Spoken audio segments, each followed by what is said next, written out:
नमस्कार श्रोते मित्र हो. अभिवाचन सादर करीत आहोत कथारस प्रस्तुत लेखक पुरुषोत्तम बोरकर लिखित कादंबरी आमदार निवास रूम नंबर 1756. प्रकरण 5. सिगरेट पायातळी चुरगाळत असतानाच खाली किन्नरी दिसली. टॅक्सीजून उतरत होती. स्वतःची गाडी घेतल्यावर कदाचित ती या परिसरात दिसणारही नाही. मी असे अनेक नमुने बघितले तिथे. हे येतात, कुणातरी उल्लू बनवून मोठा हात मारतात आणि मग या इमारतीशी आपला कधी संबंधच आला नाही असं दाखवत डबोलं चगळत उर्वरित काळ देवळं बांधत घालवितात. पहिले घेतात खोडं-खाडं, मग बसतात तुळशी पुढे. लग्नात नाव बदलून या इमारतीशी फारकत घेऊन दुसरा घरठाव गावठाव करतात. ही इमारत मेली असं समजून मग दुसऱ्याच्या नावाचं कुंकू लावतात. मला या लोकांचं भयंकर नवल वाटतं. साल्यांना हे जमतं तरी कसं याबद्दलचं कुतूहल वाटत राहतं. आणि का वाटू नये? ये लोग कैसे अचानक अमीर बन बैठे. ये सब थे भीख मेरे हाथ मांगने वाले. Main gate, counter, canteen, lift असं अनेकांना घोळवत घोळवत किन्नरी 7व्या मजल्यावर पोचली. माझ्या रूममध्ये शिरली. हाय, हॅलो असं करत माझ्या समोरच्या खुर्चीवर बसली. अंगठा केबिनच्या दिशेने तिरपा करत विचारती झाली, आमदार साहेब. मी उत्तरलो, आउट. खरं तर मला आउट ऑफ ऑर्डर म्हणायचं होतं, पण मी जीप चावली. पिल्ल्या बिअरला जागा अधूनमधून. मग तूच आता माझं एक काम कर. कोणते? इथं नाही सांगत, कुठंतरी निवांत बसू. कॅन्टीन? नो, तिथं गर्दी फार असते बाबा. तुझ्या एखाद्या हॉटेलमध्ये चल ना, मी जेवण देतो तुला आज. नाहीतर असं करू, गोमंतकला जाऊ, झणझणीत मटण ताट. लवकर चल असं म्हणून मी उठलो. कारण एव्हाना रूममधील ग्रामीण कार्यकर्ते तिच्याकडे डोळे फाडू फाडून पाहायला लागले होते. किंबहुना ते जवळपास हादरलेच होते, लोकाच्या कल्पना करून करून. अर्थात किन्नरी तारापोरवाला होतीच तशी दिसत. गच्च शरीरी बिलगलेला घट्ट पंजाबी ड्रेस, लिपस्टिक, बॉबकट, कोरीव भिवया आणि मालमत्ता दाखवत पुन्हा पुन्हा घणघणणारी लागट ओढणी. शिवाय या सगळ्या गोष्टींना घेरून असणारा तिचा अनैतिक मोकळेपणा. मारू अदाकारी पापण्यांची, पापासाठी उद्युक्त करणारी. तारखेनुसार वय वर्ष 40, पण मेकअपनुसार दिसायची मात्र 25.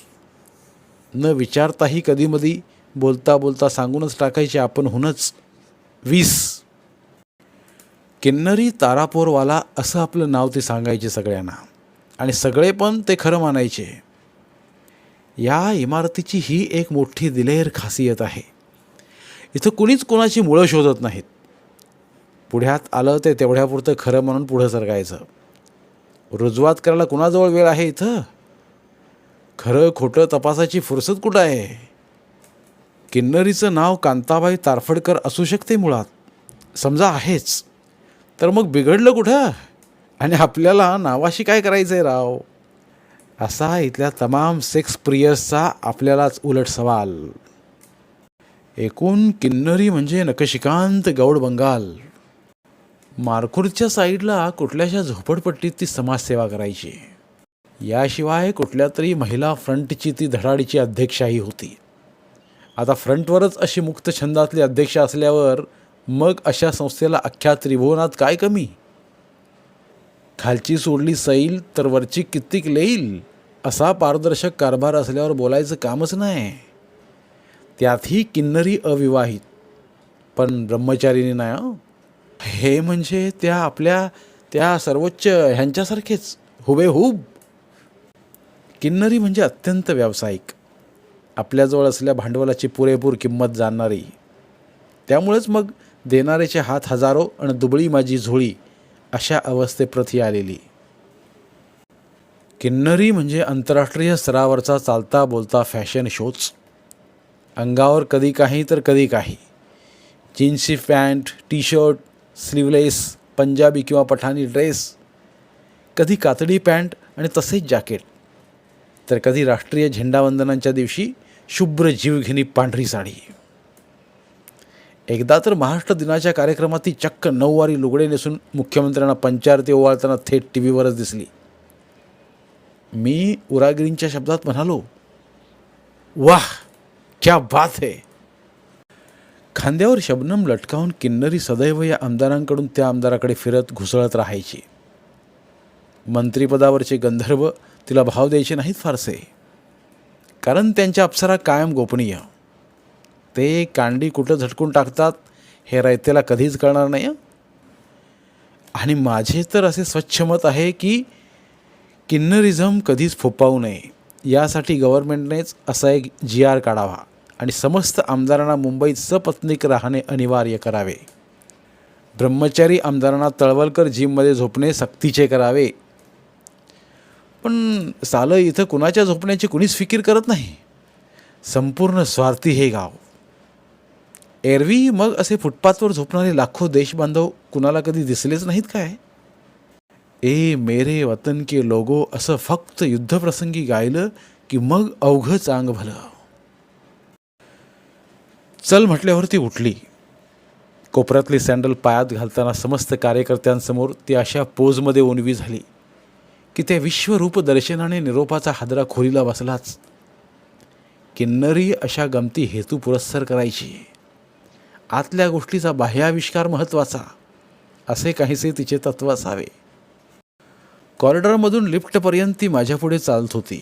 आपल्या खजुराहो पुठ्ठ्यांचा मारा भोवतीच्या समग्र नरावर दिलदारपणे करत होती. लिफ्टमध्ये आम्ही आमनेसामने गच्च गर्दीत. हेतू पुरस्सर मग तिने मला भिंतीतच चिनून टाकले. आज माझ्याकडे काम तिचे, ते उकळण्याचे बहुधा हे टोकन असावे. जिंदगी भीख भी देती है तो कीमत लेकर, रोज फरियाद का अंदाज बदलते रहिए. तळमजल्यावर पोचायला अर्धा मिनिट लागला असावा, पण एवढ्या अवधीत तिने मला जवळपास वश करून टाकलेच. तिच्या अवघ्या मेकअपमधून तिने नेमका घाम निवडला आणि माझ्यापर्यंत पोचवला. घाम हेच मादीचे खरे सौंदर्य प्रसाधन असते, हे तिला पक्के माहीत असावे. टॅक्सी धावत आहे. माझ्या डाव्या बाजूला अरबी, तर टॅक्सीत बाजूला चरबी समुद्र. मग टॅक्सीने आम्ही हॉटेलवर. मी आणि माझी समाजसेवा या विषयावरचे तिचे व्याख्यान ऐकत. यातला सुखद भाव इतकाच की ती यावेळीही गच्च बिलगून. व्याख्यान ऐकताना मी मनात म्हणालो, आपण किती जणांसोबत झोपलो आहे याचा आकडाही हिला आता आठवत नसेल. असे झोपणे कदाचित तिची मजबुरीही असेल. तिचे पूर्वायुष्य आपणास ठावे नाही, तिची जडणघडण ठावी नाही, म्हणून मग आपण कोणताच सारांश काढू नये. कदाचित ती यावेळीसुद्धा आतून आक्रंदत असेल. कितनों ने चूसा है हमको अपनी प्यास बुझाने को, कोई इतना ध्यान तो देता, बर्क बने क्यों हम बाबा. असे हॉटेलमध्ये पोचणे झाले. मी बियर, ती जिनचा डबल पेग, मग यथेच्छ मालवणी मटण ताट. जेवताना तिने मग काम सांगितलं. तिला भूखंड पाहिजे होता तिच्या संस्थेसाठी. मी म्हटलं, मग CM ना भेट. तर ती म्हणाली की मी एवढ्यातच त्यांच्याकडून 10% कोट्यातून फ्लॅट मिळवला आहे मुलुंडला. मी मनातच म्हणालो, शाबास. फ्लॅट करत करत ही पट्टी CMपर्यंत पोचलीच अखेर. आता CM ही काय करणार? त्यांचीही बायको तिकडे गावी, इथून बऱ्याच अंतरावर. चौफुला त्यापेक्षा कमी. म्हणजे सक्तीचा GR इथेही अनिवार्य. उघड म्हणालो, मग नगरविकास मंत्र्याला पकड. तिचा प्रश्न, पण कसं? 4-5 चिठ्ठ्या पाठवूनही ते मला केबिनमध्ये बोलवेनात.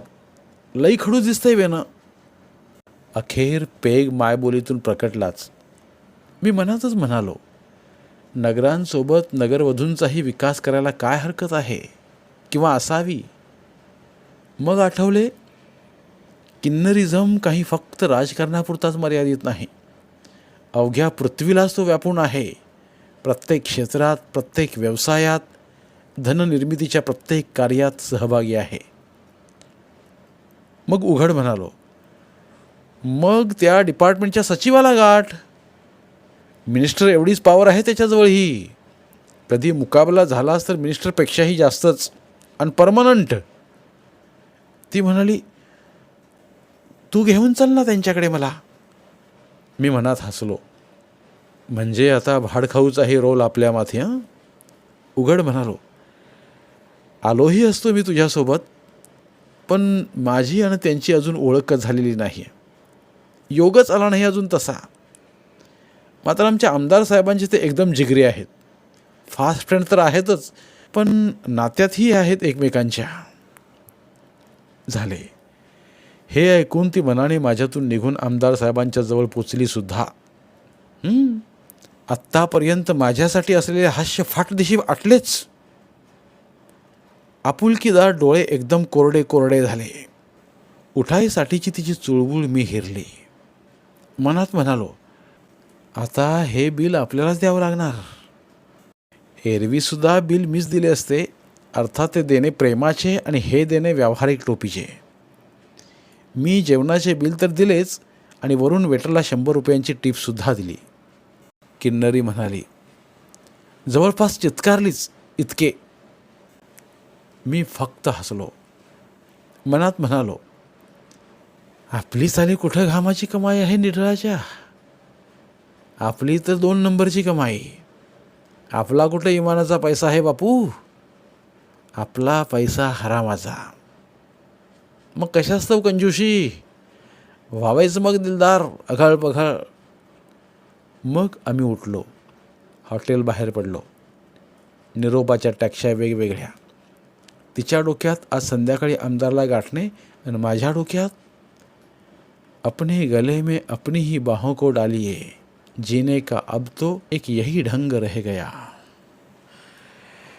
राष्ट्रीय सण दिन आज. त्या आनंदात मद्यपान. त्या कारणे मग एक एक आठवू लागले. अर्थमंत्री सी.डी. देशमुखांनी 23 जानेवारी 1951 रोजी आपल्या केंद्रीय मंत्रिपदाचा राजीनामा दिला. काँग्रेसमधील बिर्ला गटाच्या प्रभावाखालच्या सुमारे 500 खासदारांच्या वाढत्या दडपणामुळे 7 महिन्यांपासून विचाराधीन असलेला हा राजीनामा नेहरूंनी स्वीकारला. कृष्ण मेनन, 2 मार्च 1969. आपण नेहमी खादीचा वेश परिधान करू, सूत कातू आणि दारू पिणार नाही असे काँग्रेसच्या प्राथमिक सदस्यत्वासाठी अर्ज करणाऱ्या व्यक्तीस लिहून द्यावे लागत असे. 27 सप्टेंबर 1951च्या सुमाराची ही गोष्ट. केवळ पक्षाचे तिकीट मिळावे आणि नंतर अधिकारपद हाती राखावे यासाठी असे लिहून देणे प्रत्यक्षात दररोज हे नियम मोडण्याचा ढोंगीपणा सी.डी. देशमुखांच्या स्वभावातच नव्हता. डॉक्टर य.दी. फडके. अयोध्येचा डंख हा अल्पसंख्याकांच्या अतिरेकी तुष्टीकरणातून अधिक विषारी झाला. आता ही मुद्रा अनंत काळ बदलणे अशक्य. मात्र या कारणामुळे बहुसंख्याकांची लोकशाही या पोकळ भूमिकेचा विजय झाला. अवघे हिंदुत्व एकत्र आले. दिल्लीच्या तख्तावर नवे मोगल आले. तमाम भारतखंडाची एकच शाखा झाली. मात्र हे चेटूक फार काळ टिकले नाही. मुळात कोणत्याच नेत्यासमोर ही समग्र भूमी नव्हतीच. होता तो केवळ आपला मतदारसंघ. आणि जेव्हा जेव्हा केवळ निवडून यावं असे गणित असेल तर मग दारिद्र्य रेषेखालीच राहील हा अख्खा देश. मुळात समस्या आपली अतोनात वाढणाऱ्या लोकसंख्येचीच आहे. पण याविरुद्ध बोलणे म्हणजे मतदारांची नाराजी पत्करणे. जोपर्यंत समग्र भारतखंडाची एक पिढी वांजोटी निघणार नाही तोपर्यंत आपला विकास अशक्य. केदारनाथ गरसोळीकर, 12 जुलै 1999. आता हे असं पुस्तकांनी सांगितल्यावर ऐकण्याशिवाय आपल्याजवळ दुसरा पर्यायही नसतोच. रयतेला 60 रुपये किलोचा कांदा खाऊ घालून नव्या मोगलांनी जिझिया वसूल केल्याचा इतिहास फार जुना नाही. तळागाळातल्यांचा सर्वांगीण विकास करण्याच्या योजना आखता आखता त्यांची अंमलबजावणी करता करता एक अर्धशतक उलटून गेलं. पण नतीजा शून्य. 1 रुपयातील फक्त 15 पैसेच लोकांपर्यंत पोचतात. योजनेची अंमलबजावणी करणारी प्रशासकीय यंत्रणा तब्बल 85 पैसे आरामात हडप करते. ही गोष्ट देशाचा पंतप्रधानच जाहीररित्या कबूल करतो, मग असं असल्यावर काय होईल या देशाचं? अशा काळोखातून पावलं कशी पडणार सोनेरी पहाटेच्या दिशेनं? कहा तो तय था चिरागा हर एक घर के लिए, कहा चिराग मयस्सर नहीं सारे शहर के लिए. आज 15 ऑगस्ट, शासकीय मद्यबंदीचा दिवस. पण हवीच असल्यास चिंतनाभिमुख दारू तर थोडे जास्त दामाची मोजावी, म्हणजे कुठेही मग ती उपलब्ध होते. मी सुद्धा याच पद्धतीने ती फोर्टमध्ये मिळवली. बारमधून पायीच निघालो. सकाळची 10ची वेळ. कोवळे ऊन, खारा वारा. आझाद क्रॉस ओव्हलवर धमासान क्रिकेट. मंत्रालयासमोर समुद्रावर. मग चर्चगेट. लईत टाईमपास ही मस्त पदयात्रा. शासकीय अशासकीय इमारतीवर फडकणारे झेंडे बघत बघत मस्तपैकी चिंतन घडले. चर्चगेट समोरच्या हॉटेलमध्ये झक्कास लंच घेऊन स्वगृही परतलो.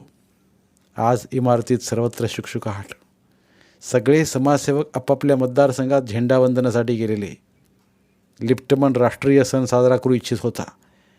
त्याला ठर्यासाठी 50 रुपये दिले. आज प्रत्येकालाच त्याने अशी बक्षिसी मागितली असेल. फसवीचा दिवस आजचा.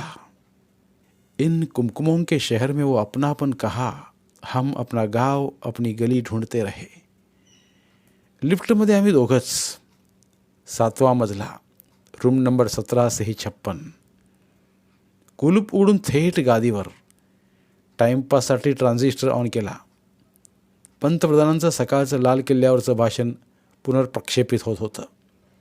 गरिबीचे समूळ उच्चाटन करण्यासाठी एक नवी भव्य दिव्य योजना जाहीर होत होती.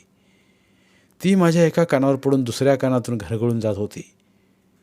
माझे कान सुवर्ण महोत्सवाच्या अत्यानंदामुळे बहुतेक अनियंत्रित झाले असावेत, असा समज मी करून घेतला. भिंतीवरच्या फोटोतले महात्मा गांधी माझ्याकडे हसत हसत बघत होते. त्यांची छबीही माझ्या एका डोळ्यावर पडून दुसऱ्या डोळ्यांतून घरगळून जात होती. एवढ्यात मेरे देश की धरती सोना निगले हीरे मोती, ए मेरे देश की धरती, असा गजर सुरू झाला. मी त्वरेने ट्रान्झिस्टरचे बटन मिटले आणि डोळे ऑफ करून झोपी गेलो. निद्रेत मुद्रा ठार होईपर्यंत काही ओळी डोक्यात घुटमळतच होत्या. इस कद पाबंदी ए महजब की सदके आपके, जब से आज़ादी मिली है मुल्क में रमजान है. धन्यवाद. उर्वरित कादंबरी पुढील भागात. धन्यवाद. कथाकथन अभिवाचनात हवी भावभावनांच्या नवरसांची जोड. मराठी बोलती पुस्तकात केवळ यासाठीच नाही कथारसाला तोड. मराठी साहित्यावर प्रेम करणाऱ्या सर्व मराठी साहित्य रसिकांनी आमचं कथारस हे चॅनल सबस्क्राईब करावं व भरपूर कथा कादंबऱ्यांचा आस्वाद घ्यावा. धन्यवाद.